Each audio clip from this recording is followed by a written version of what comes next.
Assalamualaikum warahmatullahi wabarakatuh. Nama saya Gita Fitri. Saya akan menjelaskan materi bimbingan konseling pribadi sosial dengan judul materi Strategi dan Pengembangan Layanan Bimbingan Konseling Pribadi Sosial. Yang pertama, asesmen bimbingan konseling pribadi sosial. Pengertian asesmen. Asesmen adalah proses pengumpulan data, menganalisis atau mengimplementasikan data siswa atau lingkungannya. Dalam asesmen terdapat langkah-langkah. Yang pertama ada perencanaan, pelaksanaan, analisis data, interpretasi data, dan tindak lanjut. Lalu cara pengumpulan informasi asesmen. Yang pertama ada penilaian berkesinambungan atau berkelanjutan. Yang kedua penilaian proses. Yang ketiga penilaian produk. Dan yang keempat penilaian proyek.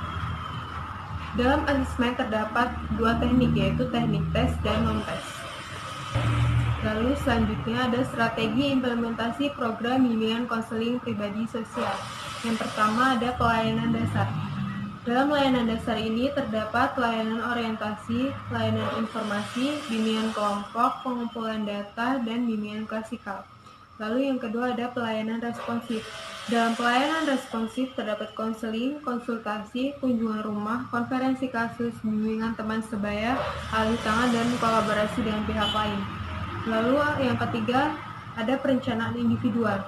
Kegiatan yang dilakukan dapat berupa yang pertama pengenalan terhadap potensi siswa, yang kedua pengenalan lingkungan, dan yang ketiga motivasi siswa.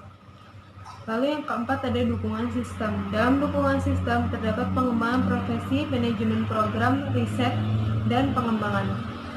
Lalu implementasi program bimbingan pribadi sosial. Yang pertama ada persiapan.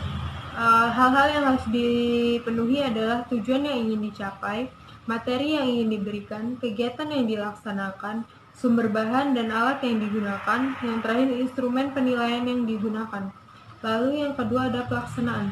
Rencana kegiatan pelayanan bimbingan dan konseling tidak mungkin terlaksana dengan baik apabila tidak ditunjang oleh yang pertama tenaga, yang kedua sarana dan prasarana, yang ketiga kerjasama yang baik.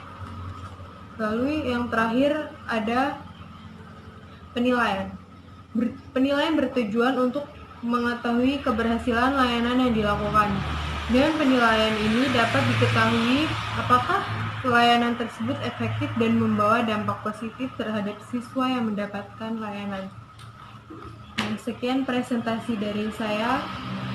Maaf bila ada salah kata. Saya ucapkan terima kasih. Wassalamualaikum warahmatullahi wabarakatuh.